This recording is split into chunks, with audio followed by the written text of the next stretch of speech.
Hello, this is Mrs. Gibson, and it is your lesson for Tuesday and Wednesday. This week we are focusing on making sure that you can follow multiple steps, give an organized presentation, which gives you an opportunity on Flipgrid or through one of your Google Slides, and just interact with different sources, which you've been doing these 6 weeks so successfully. So when class started, we did work on the warm-up. Now this writing prompt does lead into our second 6 weeks, so give it your best, write complete sentences, really brainstorm on that fun question. And then as a class, we began Bud Not Buddy Chapter 8. So please make sure that you set up the video for yourself if you would like the read aloud. And definitely have the PDF open to page 34 for Chapter 8. So scroll down and find page 34. Now with that video, you will see that Bud visits a homeless area in the city. And this is present day, but if you'll just imagine that with the 1930s. But it's a scene that's become all too familiar here. Homeless people wedged between a freeway and a residential neighborhood. You find a lot of encampments tucked in little nooks and crannies. For the past 2 decades, this is how the city has handled its homeless problem from its citizens. Anthony King has lived on and off the streets for 15 years. Now he has an apartment and spends his days advocating for the homeless. On this day, King is visiting Narnia, an encampment named after the mythical world imagined by author C.S. Lewis. Right there. Most residents set up their makeshift homes hidden behind the brush.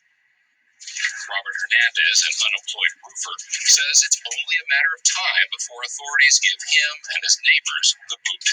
When they come and sweep us, they come and they say you've got to have all your property gone or else we're just taking it, It's really stressful because the neighborhood behind us, if they see, a crowd of people pushing shopping carts with all their belongings into their neighborhood, well, of course, they're not going to have that, so we have to move at night. There are hundreds of similar tent cities across Silicon Valley, all within a few miles of the world's most profitable tech companies. Last week, the most notorious and perhaps largest encampment in the United States was demolished. Known by its residents as the Jungle, this camp of more than 300 people stretched across 68 acres along the muddy banks of Coyote Creek.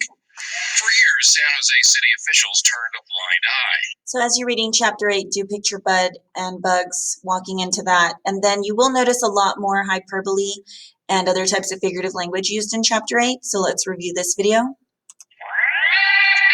bag weighs a ton. I had to wait in the station for 10 days, an eternity.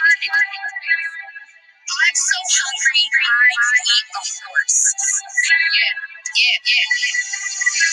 I know you've heard of me. The best figure of speech, hands down hyperbole. I'm the one that similes yearn to be. I'm brighter than an Ivy University. I use universally, well maybe not quite. It might not be true, but it sure sounds nice. John Henry and Paul Bunyan both owe me a little something. Words have a literal meaning when they mean exactly what they say. And words have a figurative meaning when there's something more that they want to convey. That's me. I exaggerate. I make it seem bigger, better, more. I've been known to tell a tall tale or two. And you can always look that up with vocabulary on YouTube to enjoy that video and just recall what figurative language is. Again, we will be using these terms in the second 6 weeks. So we went ahead and took a break.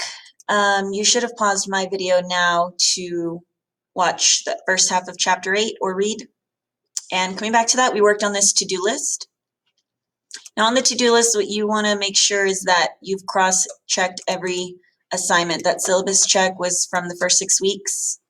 Chapter 2, you might need to revisit. It's the only one marked as a minor. That is the grade you must do for that week, and so on. Now when you get to this week, back to the current one, which is T-chart or Flipgrid. We worked on this T-chart together. It is a major grade, so I want you to notice that's a 65% grade that needs to be completed. You need to make sure you click Turn In.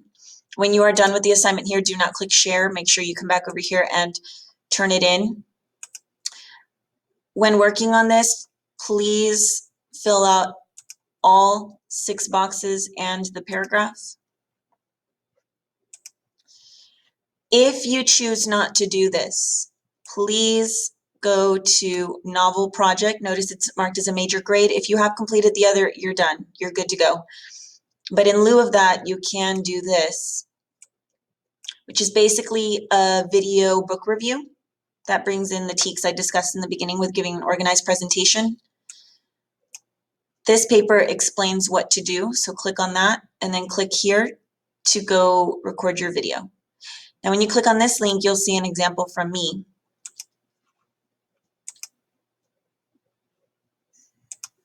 And in this video, I explain how to do that. So all of those sources are available right here.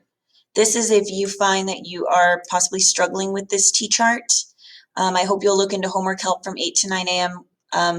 A little more the next 6 weeks, but you can always do this instead and pretty much get this done today after school. Again, students that were done with everything, we're welcome to click on when assignments are finished. This is only when you are finished with all the assignments, and that is something you'll do in class if you are caught up. I did provide a map of the United States here for a part in Chapter 8. Just keep in mind that's not what it looked like in the 1930s. And that's it. Let's finish out these 6 weeks strong.